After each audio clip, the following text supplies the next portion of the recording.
the American consumers, and we've done that in so many different fields, and this is a little bit of a different field, but we're bringing prices way down. We inherited a total mess from the Biden administration, the highest inflation in the country's history, and very, very high prices. Prices are coming down, and they're very, very far down on energy. Energy's come, in fact, we hit a very important number, a sacred number. We had 3 states in the last 2 days, reported by our energy group, a group of very strong energy people, who said we hit $1.99 a gallon in 3 different states, and it's an amazing accomplishment because the gasoline prices are coming down. When gasoline comes down, everything, it's such a big category that when gasoline comes down, sort of everything sort of follows, but we inherited a mess. Affordability, but you can call it affordability or anything you want, but the Democrats caused the affordability problem, and we're the ones that are fixing it. So it's a very simple statement. They caused it, we're fixing it, and they have a tendency to just say this election's based on affordability, and nobody questions them, John. You know, nobody says, "Oh, well, what do you mean by that?" But they just say the word. They never say anything else because they caused the problem, but we're fixing the problem. And we're pleased to be joined today by many of the wonderful members of the farming community, as well as the Secretary of Agriculture, Brooke Rollins. Brooke, thank you. Thank you, sir. Treasury Secretary Scott Bessent. Thank you very much, Scott. Senator John Bozeman. Thank you, John. Good job. John Hoeven. Thank you, John. And Deb Fisher. Thank you very much. As well as Representative Austin Scott, who's been with us right from the beginning. Thank you, Austin. Good job. I'm delighted to announce this afternoon that the United States will be taking a small portion of the hundreds of billions of dollars we receive in tariffs. We are making a lot of money from countries that took advantage of us for years. They took advantage of us like nobody's ever seen. Our deficits are way down because of tariffs. I guess because of the election, because without the election you wouldn't have tariffs. You'd be sitting here losing your shirt. But we're taking in billions. We're really taking in trillions of dollars, if you think about it, Scott, because the real numbers, you know, when you think of all the money being poured into the country for new auto plants and all of the other things, AI.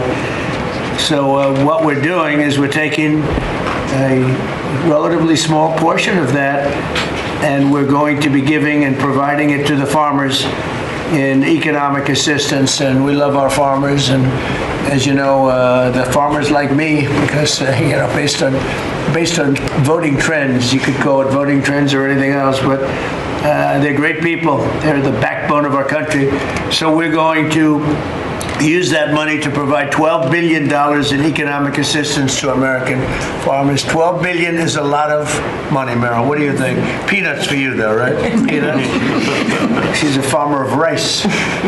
This relief will provide much-needed certainty to farmers as they get this year's harvest to market and look ahead to next year's crops. And it'll help them continue their efforts to lower food prices for American families. And again, we inherited something that, we inherited the worst inflation in the history of our country. And we're taking care of it. Farmers are an indispensable national asset, part of the backbone of America. I've always felt it so strongly. They're so important. Unfortunately, under Sleepy Joe Biden, he was a sleepy guy. Our farmers were crushed by the worst inflation in modern history and crippling restrictions on energy, water, and countless other necessities for farmers. And what they did to the farmer in terms of putting the brakes on was just absolutely unacceptable. In my first term, we had an agricultural trade surplus by a lot. We had a big surplus, meaning we were exporting American agricultural products all over the world, making a net profit, and in many cases a very substantial profit. He came in and ruined it. Biden turned that surplus into a gaping agricultural deficit that continues to this day, but we're knocking it down. It's starting to go very good. In fact, China, as you know, is buying a tremendous amount of soybeans, and the number, I spoke with President Xi recently, very recently, And I think he's going to do even more than he promised to do. So I think the relationship is a very good one. I think he's going to do more than he promised to do. And what he promised to do is a lot. So we're very happy with that.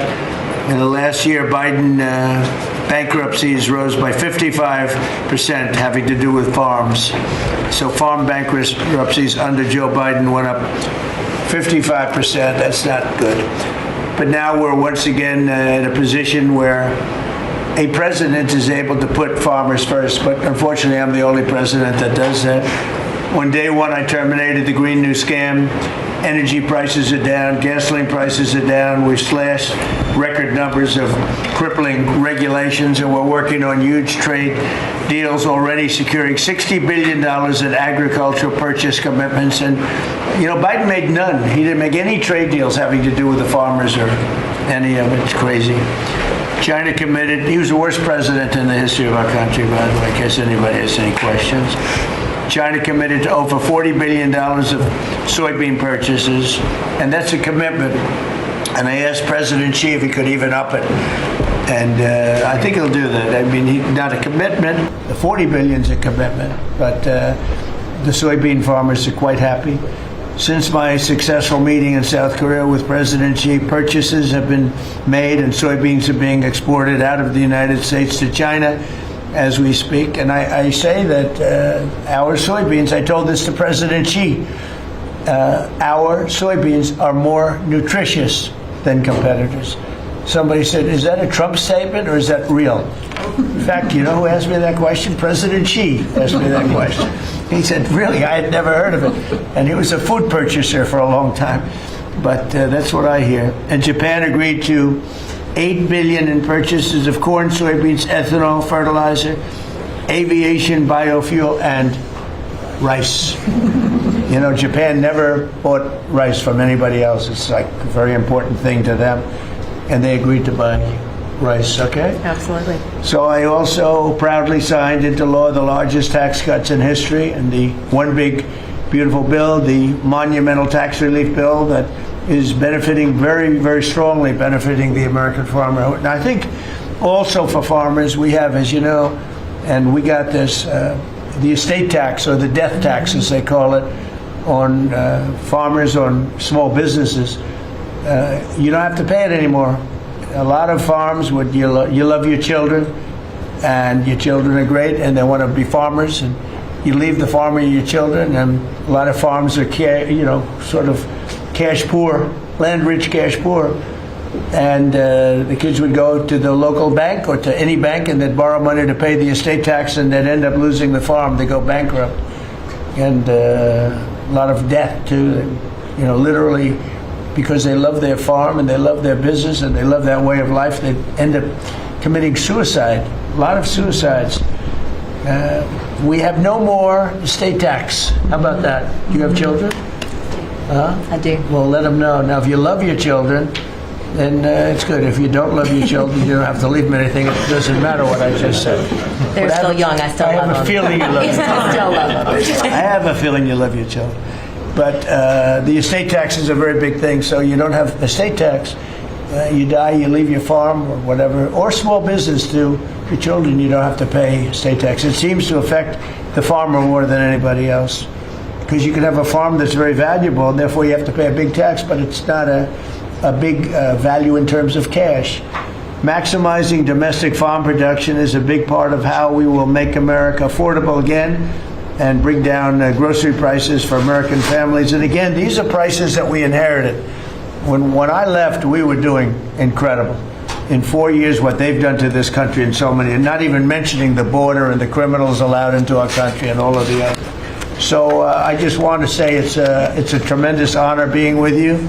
I'd now like to ask Secretary Rollins to provide some of the details, followed by Secretary Bessent, Director of the National Economic Council, Kevin Hassett, Senator Bozeman, Representative Scott, and then we go to a couple of the farmers' representatives, but we'll all get involved a little bit. You can speak. Anybody is shy to speak in front of the press, and I don't blame you if that's the case, but farmers, Court Holub and Merrill Kennedy will say a few words also, and then we'll have a little discussion, okay?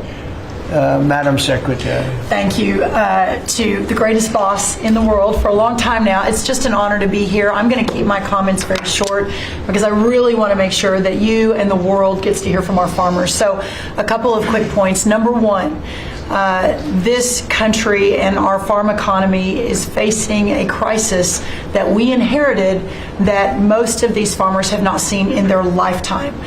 Profitability is down.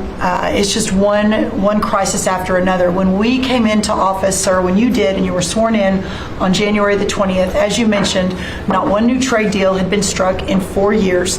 The cost of inputs for our farmers, fertilizer up 36%, manual labor up 47%, interest rates up 73%. When you combine the cost of inputs for our farmers married to no new trade deals, and then you're facing an administration whose priorities were DEI, climate change, putting the farmer aside. I mean, it was an absolute war on agriculture and on our rural communities. That all changed on January 20th. So as, sir, we are working, and you have been just so resolute. I mean, these are our people. Rural America is the fabric of our country. This is the way of life that preserves the American dream for the next 250 years as we celebrate the first 250 years. So we began to go to work immediately. What these elected officials sitting across from us did with the One Big Beautiful Bill, with a lot of help and direction from you, was the largest investment in rural America in any of our lifetimes.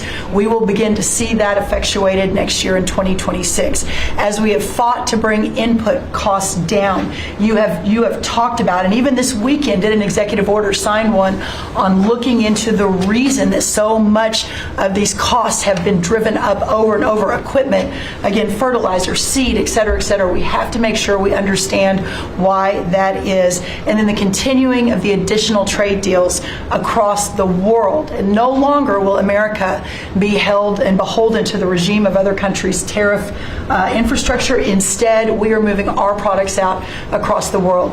Having said that, and we have been listening to the farmers for the last 10 months, 11 months, sir, that the bridge that is needed to get from the last administration and what basically happened under the last president and the last U.S. Department of Agriculture to this new golden age for farmers, where instead of farming for government checks, they can farm to feed their family and sell their products and pass it on to the next generation, that this bridge is absolutely necessary based on where we are right now. So as the president said, we are very pleased to announce that today we are going to be effectuating an $11 billion bridge payment to our farmers. The money will move by February 28th of 2026, but by the end of this month, so just in the next couple of weeks, every farmer that is able to apply for it will know exactly what that number looks like. So as you are going to your lender, as you are working to ensure and understanding what you can plant for next year, you will have that number in hand. And we will continue to talk to our farmers, continue to understand exactly what this looks like and what is necessary. The final thing I'll say is 12 billion. Well, we're holding $1 billion back. So today we are announcing $11 billion. We are holding $1 billion back just to ensure that we are covering. So today's announcement covers all of our row crops, but some specialty crops and others that we are still working with to best understand where they are in the farm economy and ensure that we're making every forward-moving position that we need to. And then finally, as we move to this new golden age for agriculture and for rural America, as we continue to fight for these farmers and ranchers, their way of life, and those that are represented here represent hundreds of thousands of farmers across this country. Just know that this president, I have never been around anyone who every time we talk, he asks, how are my farmers? Every single time. So we will never stop fighting. We will make sure that we're doing everything we can to ensure the next 250 years is just as bright, if not brighter, than the last. So thank you, sir. Brooke. Thank you. And this money would not be possible without tariffs. The tariffs are taking in, hundreds of billions of dollars, and we're giving some up to the farmers because they were mistreated by other countries for, I don't know, maybe right reasons, maybe wrong reasons. They weren't. They were trying to show us something, and it's really worked out really well. But because of the tariffs, this is possible. The other thing I'd like to add before going to Scott, and I think it's very important, we're going to also give the tractor companies, John Deere and all of the companies that make the equipment, we're going to take off a lot of the environmental restrictions that they have on machinery. It's ridiculous. I know because I buy a lot of that machinery for different things. We have a lot of big clubs with, hundreds, thousands of acres. And I buy a lot of stuff, and you buy it, it's got so much equipment on it for the environmental, it doesn't do anything, except it makes the equipment much more expensive and much more complicated to work, and it's not as good as the old days. And we're going to take a lot of that nonsense off of the equipment, which is going to reduce, and we're going to do it, and we're going to say you're going to reduce the prices. We're not going to do it and they're not going to reduce. They're going to have to reduce their prices because farming equipment has gotten too expensive. And a lot of the reason is because they put these environmental excesses on the equipment, which don't do a damn thing except make it complicated, make it impractical. And you really have to be, in many cases, you need about 185 IQ to turn on a lawnmower now. So we're going to take that off, that crap off that they put on Biden mostly. And we're going to take that off. So that's going to make that'll bring down the equipment prices a lot. That's right. And we're going to do that immediately. You're going to work with Lee Zeldin, who's not here. He's doing a fantastic job. And Lee is going to work that out. And that would be most of it. It's crazy. The machines, they're always under repair because they're so complicated that you can't fix them. The old days you used to fix it yourself. Now you can't do that. You have to be a PhD from, let's say, MIT. Okay, so we're going to get that done. Scott, please go ahead. Good. Thank you, Mr. President. Thank you to the farmers to join us today.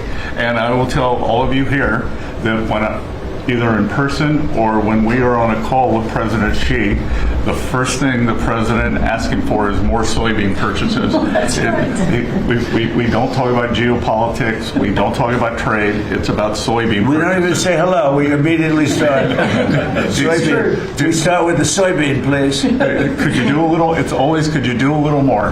So, and I think President Xi has heard President Trump.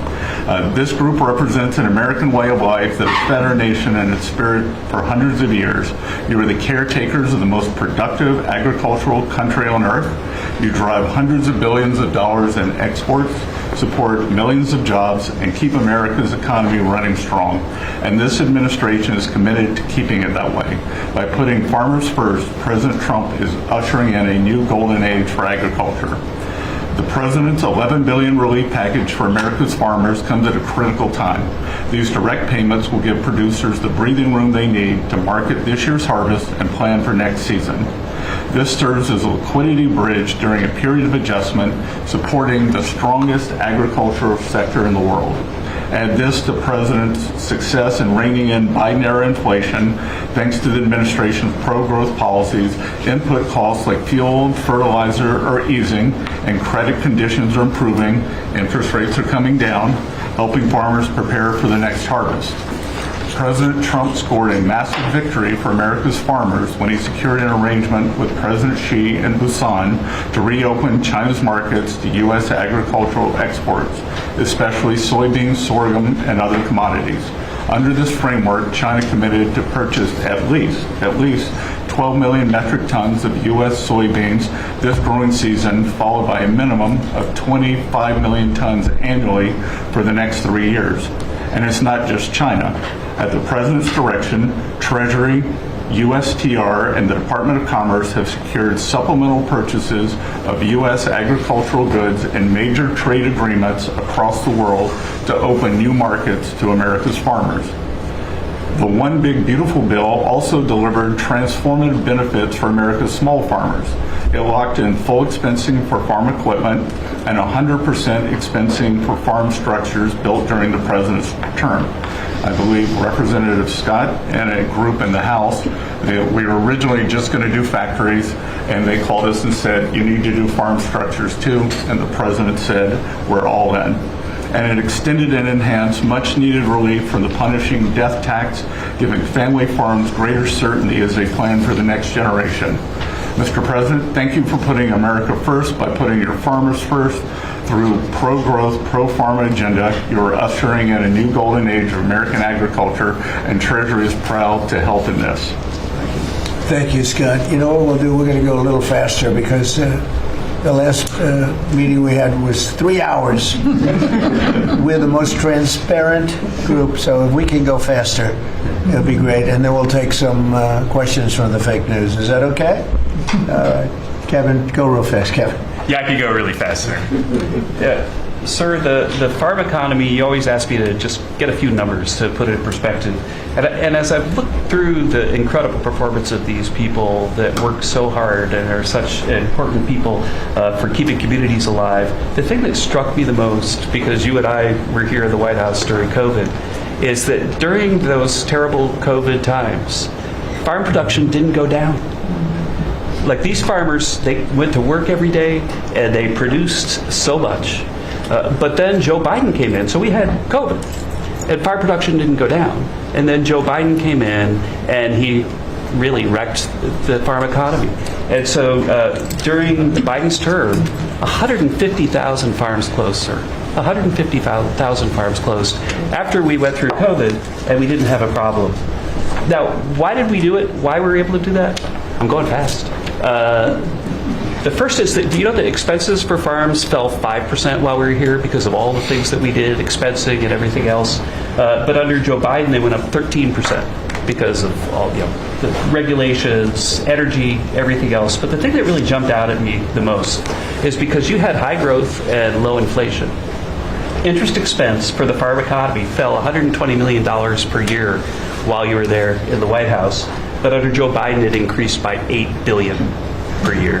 And so you wonder why it is that we need this $11 billion, maybe $12 billion to build a bridge loan to America's farmers. It's because we know how to fix it, but there really was a hole that was dug in the previous administration. Thank you. Hope it's fast enough. Good. That was quick. That's good. Appreciate it. Senator, please. Yes, sir. No, thank you so much. Thank you for convening us this great announcement and all your hard work for farmers. I think I was reading the clips, I think yesterday you talked about, Mr. Secretary, about farmers needing certainty, and which is so true. This bridge note is one of those things that provides certainty. I also, as I was reading that, thought to myself, the one thing that farmers can be certain of is the fact that you've got their back, and you proved that through the years in the last administration and now this. I was giving a presentation to the Senate a while back, and I was talking about us having the cheapest, safest food supply of any place in the world. It's not just about the farmers in rural America. And so Marco Rubio was sitting by me prior to coming over here and becoming the great Secretary of State.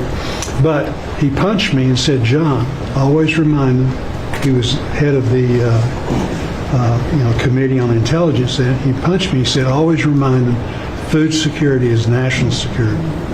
So this is important for so many different reasons. And again, I appreciate you for recognizing that, not only now, but when you were campaigning in your first election, how you treated the farmers in your first administration, and now stepping up.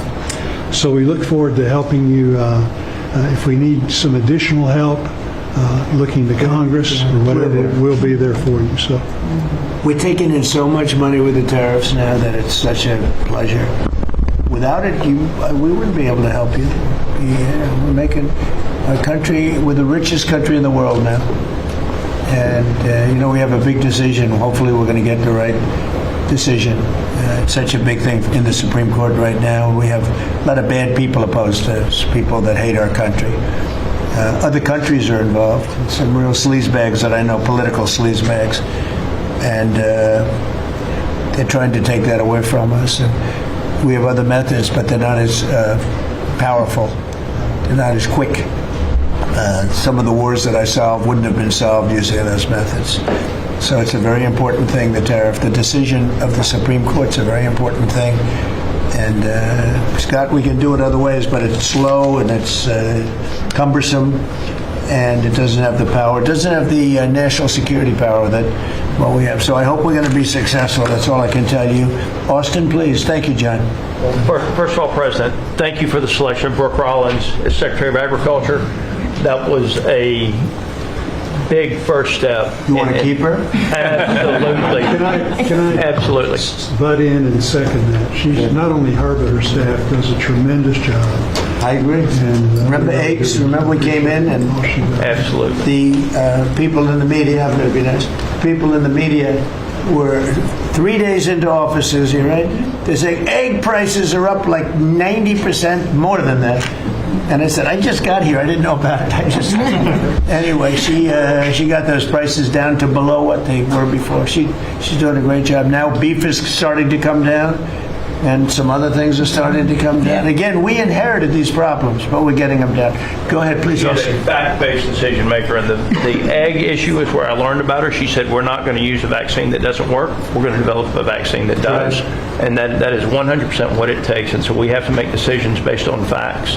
And President Trump, the trade issues, I want to thank you for exposing what other countries are doing to us. Yep. I want to mention one specifically for the benefit of Kevin and Scott. I hope they're paying attention to it. But the European Union deforestation regulation, where they are imposing on our landowners rules that were established for Brazil, and now they're telling the American farmer what they can and can't do on their own land through this European Union deforestation regulation.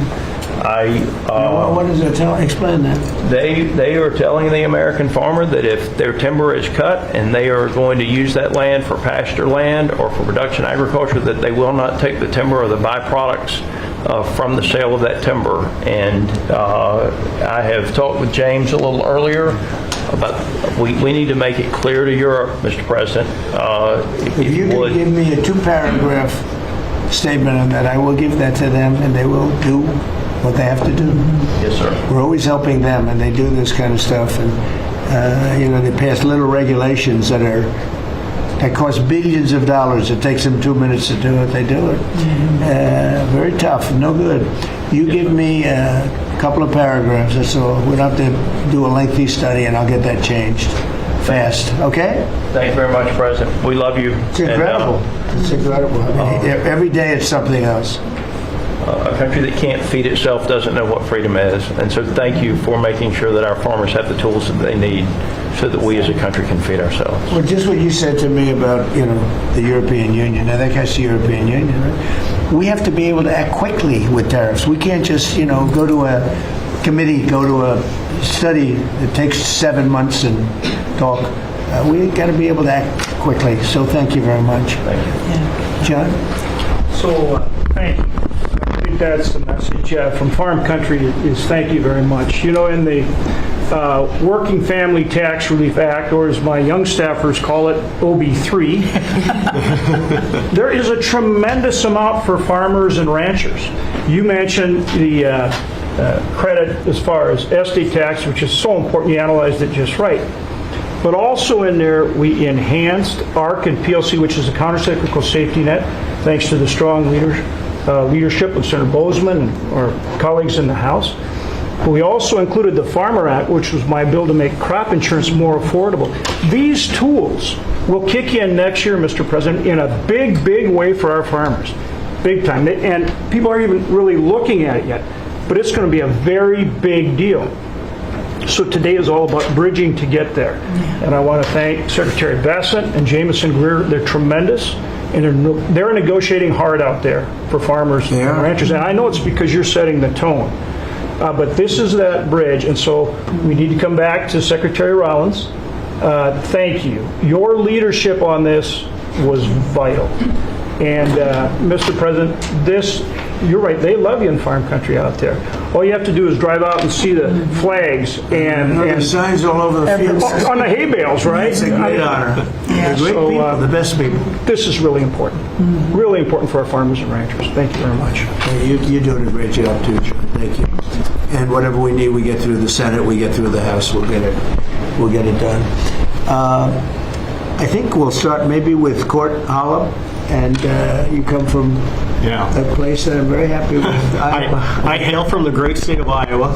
I'm surrounded here by some of the greatest farmers in the area, and from across the country. Anything from rice farmers, we've got all sorts of cotton farmers, everything. Everything is here represented so well. And first off, from me, I want to say thank you for this bridge payment. It's Christmas early for farmers. And just to kind of have an icebreaker here for the story, I've got a 2-year-old little boy at home. 2-year-old little boy and a 4-month-old little girl. And the other day I was reading my little boy a story at night, putting him to bed, and he said, "Daddy, I don't want Santa Claus to come to our house for Christmas. I want President Trump." And I think, Mr. Trump, I think you brought Christmas to farmers. With this bridge payment, we'll be able to farm another year, help us get by. It's such an honor to be here with you. I lost my grandfather and our hired hand in 2002 in a farming accident. And he instilled in me at an early age to love the land, to take pride in what we do. Was that a machine accident? It was a machine accident. And it gets in your blood to farm. It's in our blood. Despite what happened, I want my 2-year-old to farm. I want my 4-month-old daughter to have an opportunity. And what you're doing here in DC is working. You have a backbone to stand up to other countries for trade. You're getting things done. Tax provisions. I'll be able to potentially pass on a farm to my children because of you. Ethanol. You're working for ethanol. Trying to get E15 year-round. We're dealing with California, Prop 12. Let's continue to work on that. I think we can have a lot of domestic product used here in the country, and we can keep America first. And you're good at that. That is who you are. And if we keep that E15, you could have the biggest. E15 is a big deal? E15 is a great deal, year-round. Okay. You could have the biggest stamp. I did that. Trump did that, and we would thank you. Farmers would love you more than anything if we could continue that. Continue to use domestic product, use the byproducts, and even be able to export to other countries. And so what you've done here, and just having us here in the White House with you, sitting beside the Secretary and all these other great individuals here, what a true honor. And I will take pride in this meeting, and I will take this home for many generations to come. And because of what you're doing, hopefully them generations can stay on the whole of Bland farm. Well, we're going to bring you into the Oval Office when we're finished, okay? The farmers, nobody else, just the farmers. And we'll take some pictures.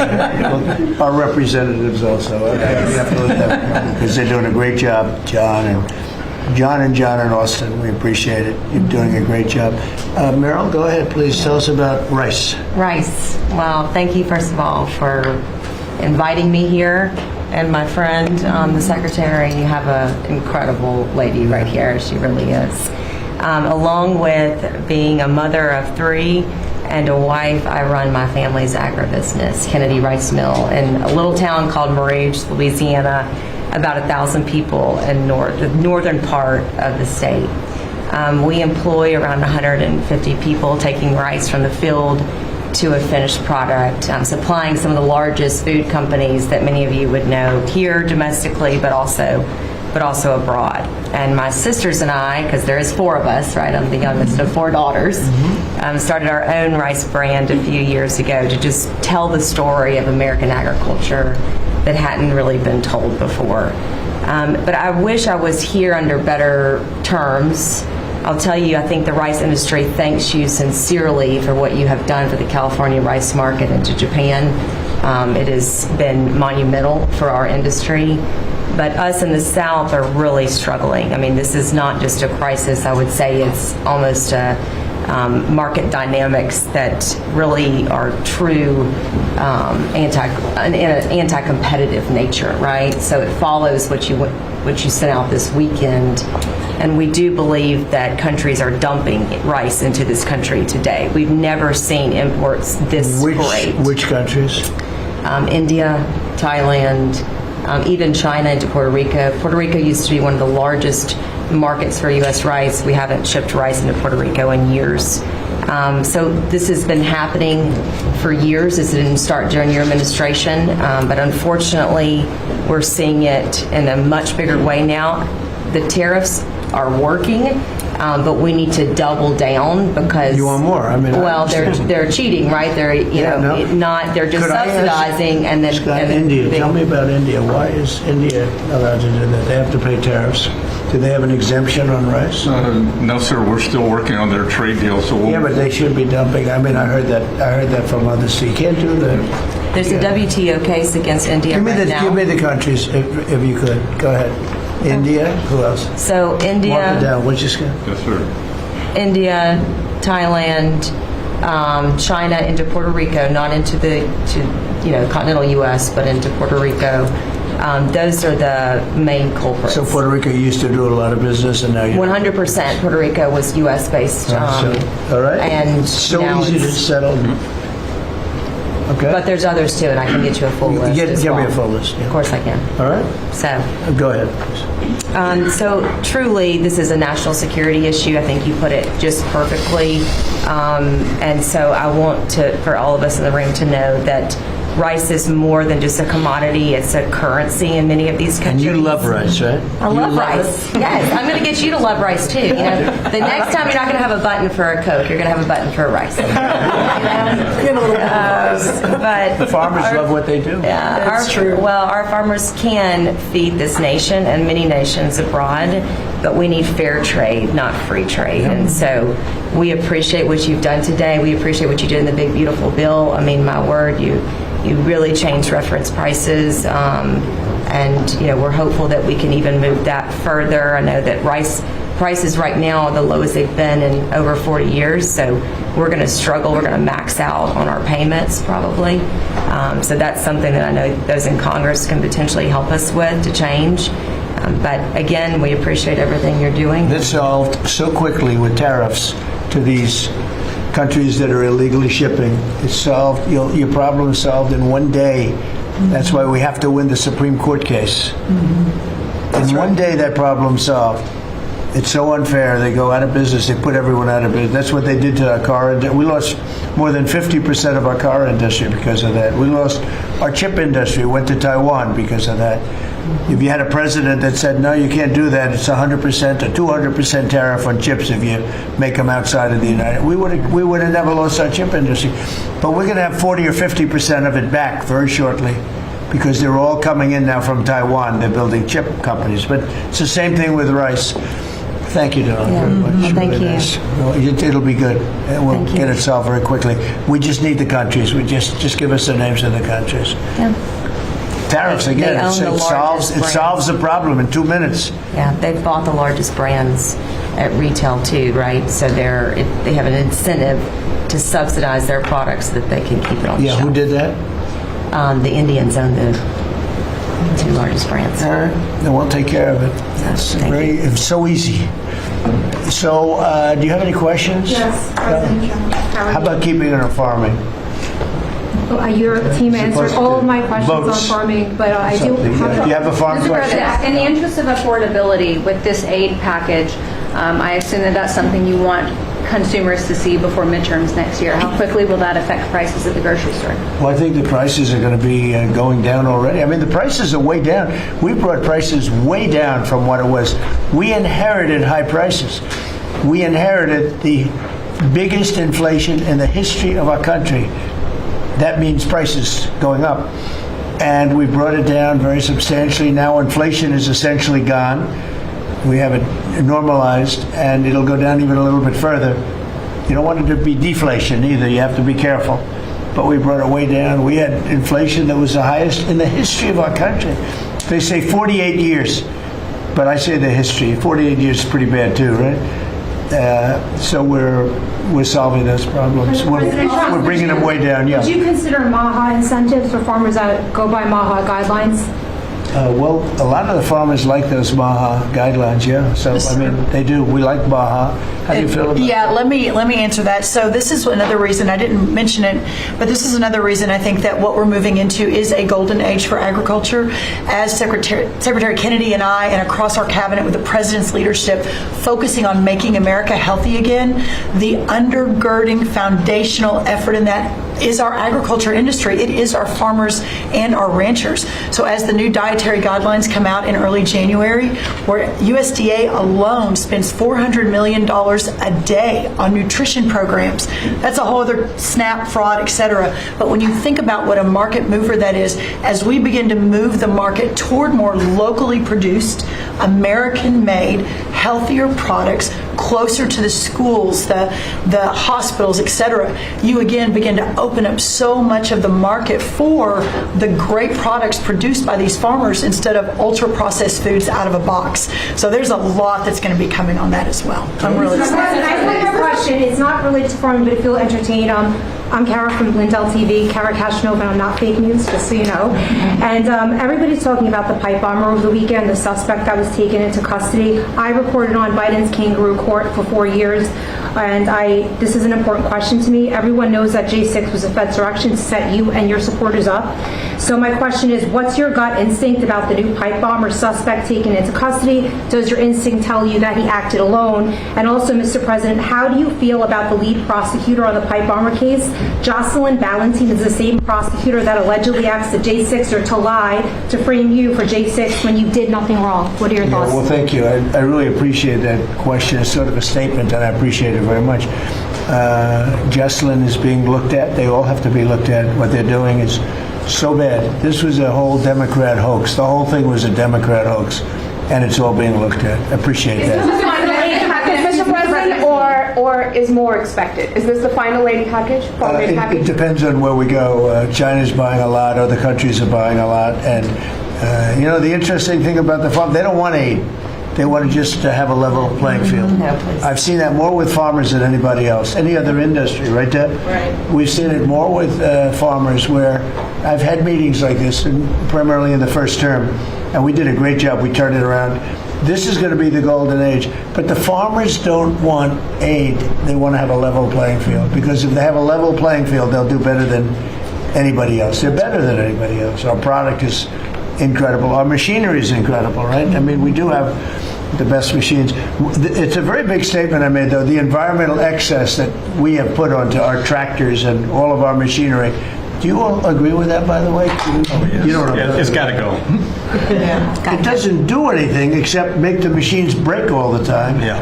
And I must say, I like to buy old machinery. I said buy old, Yes. because it's better. The new stuff is terrible. It never works. Never works. Mr. President, you said you would have Here we go. Listen to Mr. this President, one. you said you would have no problem with releasing the full video of that strike on September 2nd off the coast of Venezuela. Secretary Hegseth I now didn't say says that. You said that. I didn't say that. This is ABC fake news. you said that you would have no problem releasing the full video. Okay, well, Secretary Hegseth. Whatever Hegseth wants to do is okay with me. He now says it's under review. Are you ordering the secretary to release that full video? Would you Whatever like he to see that decides there? is okay with me. So every boat we knock out of the water, every boat we save 25,000 American lives. That was a boat loaded up with drugs. I saw the video. They were trying to turn the boat back to where it could float. And we didn't want to see that, because that boat was loaded up with drugs just like everything else. But every boat we shoot down, and I don't know if you know, we're 92 or 94% down in drugs coming in by the sea. And we're trying to find who are the 6%, because I don't know, people aren't liking to drive boats right now loaded up with drugs. But every single, think of that, every single boat we shoot out, on average, we save 25,000 American lives. Do you feel okay about that, Court? Keep us safe. Okay, I know my man. What about you, Bill? Are you okay with that? Totally fine with that. Are you committed to releasing the full video? Didn't I just tell you that? You said that it was You're up the to most Secretary Hegseth. obnoxious reporter in the whole place. Let me just tell you, you are an obnoxious, actually a terrible reporter, and it's always the same thing with you. I told you, whatever Pete Hegseth wants to do is okay with me. And I just have a quick question. There's at least 20 House Republicans who have either said they're going to retire or not run again. Do you have any concerns about the And Democrats Right. also. Do you have Well, any why don't you mention them? How many Democrats are going to retire? How many Democrats? Well, that's what I was going to ask. No, you. but Do why have don't you any tell me the number of concerns? Democrats too? You Well, tell are me you about. concerned about the narrow margins? And No, I'm not Congresswoman concerned. I think we're going to do Elise well. Stefanik is among them, and We will have the National greatest Candidate economy. Blakeman, who you know as well, is considering running for We're going to have the governor. greatest economy in history. How many Democrats are retiring? How come you only know the Republicans but not the Because Democrats? I came prepared to ask you a question about. No, you're your- unprepared because you should know the Democrats. You're totally unprepared. Go ahead. Well, can I ask a quick follow-up Who you with? about? Who you with? I'm with New York Newsday, and I also have a quick follow-up. Congresswoman Elise Stefanik is among those who is running for She's New York great. governor. She's great. Bruce Blakeman, who you also know. He's is now also connected. great. Are you planning on making any Well, I'll endorsements think or about having it, any but choices? he's great and she's great. They're both great people. We have a lot of great people in the Republican Party. Go ahead. Can I get back to farming? Yeah. So you talked about the profitability issue, the machinery playing a role in that. I know Right. fertilizer plays another role in that. A lot Right. of that, the way I understand it, it comes in from Canada, different countries like that. What are we doing to bolster domestic fertilizer production to help make that more affordable? And then I think that will Well, transition one down of the the things, pipeline. a lot of it does come in from Canada. And so we'll end up putting very severe tariffs on that if we have to, because that's the way you want to bolster here. And we can do it here. We can all do that here. But I would say what you do, you put very severe tariffs on from coming into other countries. You'll be making your own fertilizer. Right? In fact, Secretary Burgum, this cabinet is so remarkable. Instead of just seeing each other every month, we're literally talking every day, multiples of times a day. But our Secretary of the Interior, I, and Secretary Besson and others, we have a whole plan in place, including the reshoring of fertilizer and the opportunity to do it in America. Having said that, we've also, per the President's guidance, issued a directive. These fertilizer companies, the seed companies, the equipment companies, all of the above, as our farmers have struggled year over year, the meat packing companies continue to make, a lot of money hand over fist, a lot of foreign-owned companies. So that's why the President has been very unequivocal in saying we got to figure out why all these input costs are skyrocketing and all of our farmers are struggling, which we're going to do. So That is when a they great take question. when and they very take like important. fertilizer out of the country, all of a sudden we don't do it anymore. Then they start charging and sending it, very high prices from other countries, whether it's Canada or somebody else. We're not going to let that happen. Yeah. Okay? On the quality of foreign produce. You spoke about soybeans and how the quality here in the United States obviously is a lot better. That's what I've heard. Yeah, is the default of this administration, because that's an issue I understand with root vegetables, citrus as well. Is the default of this administration that even if it's a little bit more expensive homegrown, you will choose homegrown over cheaper produce abroad? I like homegrown. Some things we can't grow because we don't have the heat. There are some things, little delicacies, or maybe not such delicacies, but they grow better in warmer climates, very warm climates actually. But for the most part, I like homegrown. Mr. President, thank you. One on this announcement and then one on foreign policy, if I may.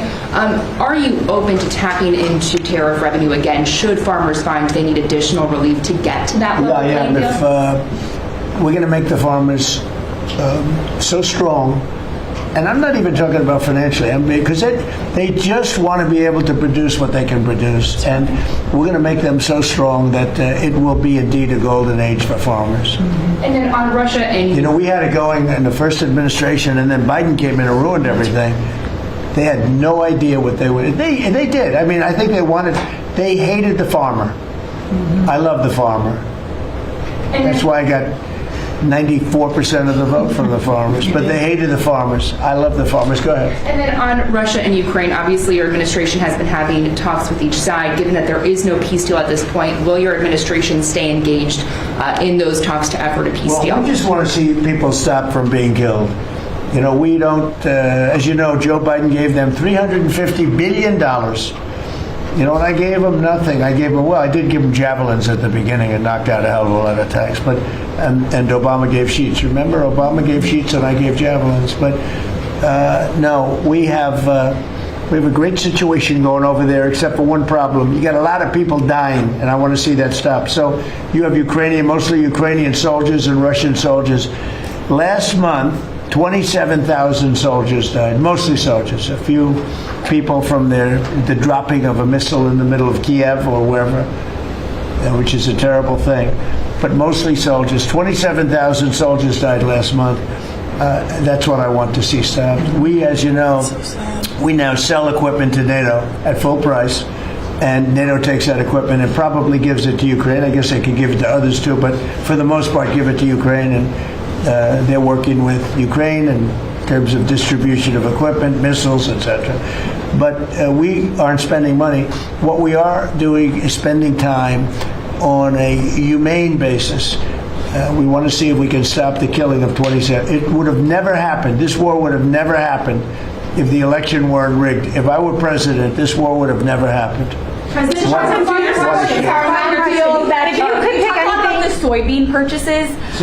You've talked a lot, obviously, about China's soybean purchases. Some lawmakers from North and South Carolina have raised concern that U.S. tobacco farmers were told that China would not purchase flu-cured tobacco this year. Has that come up in your conversations at all? But we're doing well. The tobacco people, because of the deals I made, they're doing very well. But that could be, if it's the case, I can get it solved very quickly. President Trump, let us know how you settled on this $12 billion or $11 billion plus one more billion dollar figure. We looked at how they were hurt, to what extent they were hurt.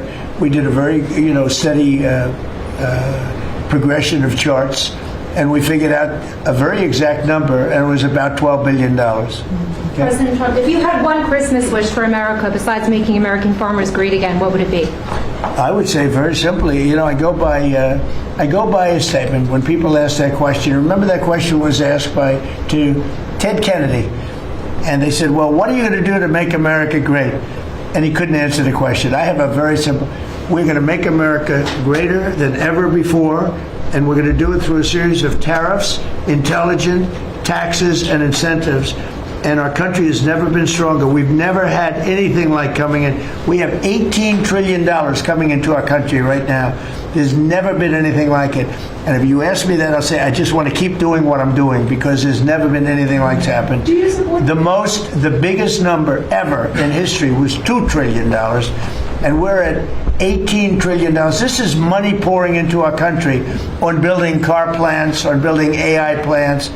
We just want to keep doing exactly what we're doing because nothing like this has ever happened in the history of the world, not just our country. There's never been, Scott, would you say that's right? There's never been anything like the investments coming into America. So this is a record year. Record year. Do you support the Paramount deal, sir? On healthcare, Mr. President, 22 million Americans are expected to see their healthcare insurance premiums start to rise by the beginning of next year. You're talking about because Obamacare is so bad? Yes, well, sir, because the Obamacare subsidies are expiring. Are you going to do anything? Because Obamacare is so bad. What is the Republican plan? Are you going to let that happen on your watch? What I'm going to do is, if the Democrats go along with it, which they don't want to because they want to make the insurance companies very rich, okay? I want the money to be paid to the people to go out and buy their own health care instead of paying to the insurance companies, their stock has gone up 1,700% in a short period of time. Did you know that? 1,700. You wish your corn went up then. But the insurance companies, stock has gone up by 1,700%, 1,800%. They're taking in trillions of dollars. I don't want to pay the insurance companies anything, and I know a lot of them, but they're owned by the Democrats, and the Democrats have... Obamacare is a setup to make insurance companies rich, and I want to pay the people, and I want the people to go out and buy their own health care. And that's what we want to do, and that's what the Republicans want to do, because Obamacare is a disaster. And I said it 5 years ago, 4 years ago, 3 years ago, it was always a disaster. It's bad health care that's too expensive for people. And now your premiums, and you said it better than I said it, you said the Obamacare premiums are going to go up. They're going way up. And what I want to do is have the money, and you know who's getting that money? A lot of it is the insurance companies. I want the people to get the money and go out and buy their own health care. And everybody wants that, right? Okay. When Mr. President put that bill on the floor, sir? Do you have any reaction on the fine that was imposed to X by the European For what? Union? To X, to the platform X, the fine that the That was European pretty Union imposed. amazing. You're talking about, is that European Union or is it, who did that? European Union or UK? The European Commission. Whoa, that's a nasty one. Do I you don't consider it an know. attack? Elon has not called me to ask for help on that one. But no, that's a tough thing. I don't think it's right. No, I don't think it's right. I don't see, how they can do that. No, I'm not. I'll speak about it later. I'm going to get a full report on it. Look, Europe has to be very careful. They're doing a lot of things. We want to keep Europe. Europe is going in some bad directions. It's very bad for the people. We don't want Europe to change so much. They're going in some very bad directions. That was a big thing. You directed a review of the childhood vaccine schedule, possibly to match what is on par with peer nations in Europe. Would you support ending federal mandates and just making those recommendations for schools? You're going to have to say it again.